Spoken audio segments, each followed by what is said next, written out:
జనసేన అధ్యక్షుడిగా ప్రస్తుతం ఆంధ్రప్రదేశ్ ఉప ముఖ్యమంత్రిగా ఉన్నటువంటి నాయకుడి కమిట్మెంట్ ఏంటో, ఆయన మాట మీద ఏ విధంగా నిలబడగలుగుతారో, రాజకీయంగా ఆయన సిద్ధాంతపరంగా, జెండాల పరంగా, ఐడియాలజీ పరంగా ఎంత హానిస్ట్రీగా ఉంటారో ఇప్పటి వరకు చాలాసార్లు రీసౌండ్ వచ్చే విధంగా కళ్ళ ముందు మార్మోగుతూనే ఉంటుంది.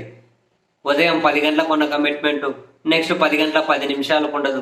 10 గంటలకు తీసుకున్నటువంటి ఐడియాలజీ 10 గంటల 20 నిమిషాలకు ఉండదు. అసలు ఏమాత్రం కన్సిస్టెన్సీ లేని పాలిటిక్స్ చాలాసార్లు చూసాం. ఆయన గురించి ఆయన అభిమానులు, సినిమా అభిమానుల, కులాభిమానుల, ఏదైనా కానివ్వండి, అభిమానులు నిజాయితీపరుడు, హానెస్టీ, అసలు ఒక ఐడియాలజీలో ఉండాలి. హానెస్టీ, నిజాయితీపరుడు ఏంటి? నేను చాలాసార్లు చెప్పాను, మా నాయన చాలా నిజాయితీపరుడు. ఒక వ్యక్తిగా నిజాయితీ వేరు, కానీ ఒక ఐడియాలజీ, ఒక సిద్ధాంతం, ఏదైనా ఒక అంశం మీద ఒకే అభిప్రాయం కలిగి ఉండడం, ఇటువంటివి ఇంపార్టెంట్ కదా. తాజాగా మరొకసారి తన కన్సిస్టెన్సీ, తన కమిట్మెంట్ సోషల్ మీడియాలో మారుమోగుతూ ఉంది. ఏంటది? మొన్న చంద్రబాబు నాయుడు గారిని దేశంలోనే రిచెస్ట్ సీఎంగా ప్రకటించారు కదా, రిచెస్ట్ సీఎంగా. దీని మీద జాతీయ మీడియాలో కానీ బ్రహ్మాండంగా కథనాలు వస్తూ ఉన్నాయి కదా. జాతీయ మీడియాలో కూడా మొత్తం రాష్ట్రంలో ఉన్న 31 మంది ముఖ్యమంత్రుల ఆస్తి 1600 కోట్లు అయితే అఫీషియల్గా, ఒక చంద్రబాబు నాయుడు గారు ఆస్తే 931 కోట్లు కదా. మార్కెట్ వాల్యూ ప్రకారం ఇది into N number of times ఎంత ఉంటుందో లెక్క కూడా కట్టలేం కదా. దీని మీద అంతా చర్చ జరుగుతూ ఉంటే ఇదే జనసేన అధ్యక్షుడు ఇంతకుముందు జగన్మోహన్ రెడ్డి గారిది ఎన్నికల అఫిడవిట్ ప్రకారం 475 కోట్లు ఏమో అని చెప్పి ప్రకటిస్తే, దాని మీద ఈయన ట్వీట్ చేసుకుంటూ ఏదేదో చెప్పారబ్బా. నామవచకము, మోనోమరాక్సు, ఏంటి పదాలన్నీ రాసుకుంటూ క్లాస్ ముఖ్యమంత్రి పేదల గురించి మాట్లాడతాడు.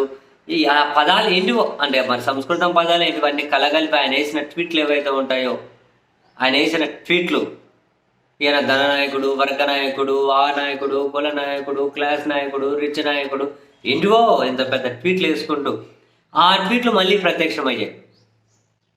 475 కోట్లు ఏమో ఆయన అఫీషియల్గా ప్రకటించినప్పుడు మరి ఇంత పెద్ద ట్వీట్లు వేశారు. మరి ఇప్పుడు చంద్రబాబు నాయుడు గారు 931 కోట్లతో దేశంలోనే రిచెస్ట్ సీఎంగా ప్రకటించినప్పుడు ఈయన ఎందుకు ఏమీ మాట్లాడారే అని చెప్పి అలా అడిగే వాళ్ళ అమాయకత్వం. ఆయన మాట్లాడారు. బేసిక్గా towards YSR Congress party, towards YCP అయితేనే ఆయన ఆవేశం కట్టలు తెంచుకుంటుంది, ఆయన ఐడియాలజీ ప్రపంచ స్థాయిలో ఉంటుంది, ఆయన కమిట్మెంట్ అంతరిక్షం వరకు ఎదిగిపోతుంది. ఆ దప్ప మిగతా ఏదైనా ఆయన మాట్లాడే మాట మీద ఉండరు, లేకుంటే ఆయన దేని మీద స్పందించరు. ఇటువంటి ఒక బుక్ రాయొచ్చు అబ్బా. బుక్ రాసి మళ్ళీ నేను మొన్ననే చెప్పా, ఇటువంటి వాటి మీద ఒక బుక్ రాసి మళ్ళీ మనం బుక్ ఫెయిర్లు అమ్మొచ్చు. ఒక బుక్తో సరిపోదు, బట్ ఇంపార్టెంట్ వాటికి పరిమితం అయితే ఒక బుక్ సరిపోతుంది. ఒక బుక్ రాయొచ్చు. ఆయన స్పందిస్తాడని, ఆయన ఐడియాలజీ గురించి, ఆయన కమిట్మెంట్ గురించి, ఆయన కన్సిస్టెన్సీ గురించి, ఏదైనా ఆయనకున్నటువంటి ఏదైనా ఒక సిద్ధాంతాల గురించో అది మాట్లాడుకోవడం అంటే ఇంకా అంతకు మించినటువంటి కామెడీ ఇంకేది ఉండకపోవచ్చు.